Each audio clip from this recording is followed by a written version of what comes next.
Hi guys, I'm Jiaoying Summers. Welcome back to Tiger MILF Podcast. One of the reasons that they wouldn't let him have very many lines or definitely wouldn't let him be a lead in a TV show in America is because he had an accent. Yes, and also he still the Thunders. Yeah. Well, Yeah, having accent, that's what I think, what Bruce Lee's legacy, one of that is that his accent, exactly, he's a Chinese American man that empowers so many. And also people love him when they see somebody with a Chinese accent, they're like, you guys are great. Yeah. Bruce Lee is your people. Yeah. And that's why I tried to remove my accent, but I couldn't. I came here when I was 19, 18 years old. My accent is here to stay. And a lot of Chinese American who, like our older generation people, they moved here when they are older. They still have their accent. Sure. And people, when they see like a French accent, English accent, they think it's sexy and beautiful. When they see our accent, there's a lot of hate towards our accent, the Chinese accent. They hate it.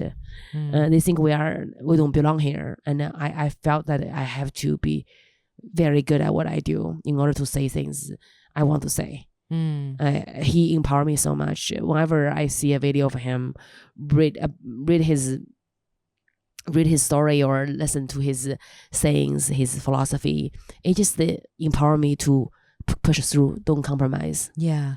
Well, listen, I mean, if anything my father would want for you, it's for you to be yourself 100%. You know? That is so powerful. That is all that he wanted for anybody. And your accent is beautiful and your accent is sexy because it's you.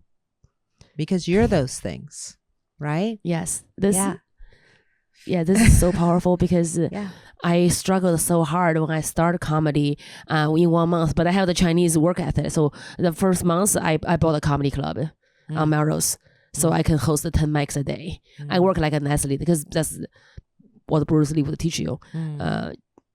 Like the more you do it, that's how you you have to repeat in order for you to do anything that's excellent.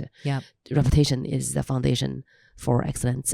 And I started this comedy club and I got a lot of notes. People tell me, don't look pretty on stage. Comedians you guys are you just wear overall, dress down. Don't look pretty. Don't look like a pretty girl. But I want to be a pretty girl. I want to look like a beautiful Chinese woman. Yeah, I always look pretty. I never dress down. Yeah. And I was born in the one-child policy, and they didn't really want me. And my mom kept me, but they make sure I know that your life, we give you your life. Like you. That's why I love to look pretty. And I also was told you are too aggressive. You are too intense. Like when you speak, just tone it down a little bit. Just you scare people away when you're on stage. I've been told that too, by the way. Oh my God. Oh yeah. I think also because we are like Asian women, also half Asian. They and also because we're women, and I mean, I tend to be very direct. Me too. But not angrily, just direct. Like right now, I'm being very direct with you, just talking literally with this tone of voice. And I've had people say, you have to be more soft. You have to be more gentle when you speak. And I'm like, what? Yeah. What?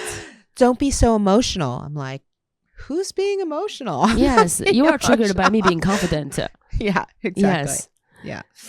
I think at the moment I found my voice is I always try to please people, try to not be too aggressive because I don't know what is the formula. I don't think there is a formula. There wasn't. Actually, I can't. They tell me you have to be more like Ali Wang. I said she is Ali Wang. I don't want to be a knocked off version of the fake Ali Wang because I will never be her. I won't have her spirit and her story and her energy and whatever she represents. It's impossible for you to be her. Yeah, she's already doing it. Yeah. I can't be a fake because you always copy somebody who already made it. Yeah. And you find I said I don't want to copy her. It's not true to me. And on stage I try to be more gentle. And it doesn't work. I knew it didn't work because it didn't. Then one day, I've been standing outside the Laugh Factory doing the audition mic for a year. I was just they picked me to basically compete for the search of the funniest female comedian. I knew they won't pick me. I remember I went to the bar. I had one IPA and I had one more, and I told myself, I said, we're gonna go on stage and be me this time. Just be me, and then I leave because they don't want me. I went on stage. I was me 100%. And it was one of the best set I ever had at that time. And after that, I walked out. I had the biggest laughter ever because I got so much love from the audience. I started improvising things I've never said before because I was afraid to say them. And then I left. The manager of the Laugh Factory ran after me. It's like, do you want to do our show on Thursday? I realized that I just become a paid regular the moment I decided myself. So it wasn't me not being talented. It was me was afraid of being myself. That I was less. I can't be creative. I can't be creating anything when I'm being too personal of me. Totally. I mean, my father talked about this all the time. He said the same thing about himself when he did Green Hornet.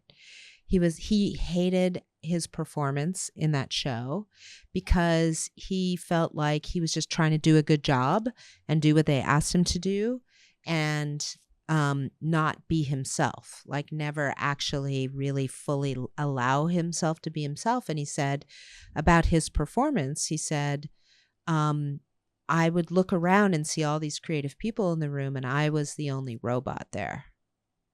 And so he didn't like that time. And then he has a quote, exactly what you're talking about, where he said, don't go out and find a successful personality and try to imitate that. But start from the very root of your being and ask yourself, how can I be me? That is what you do. Wow. And you cultivate that. I'm going to take this and become the biggest star I can become. And I'll be so grateful.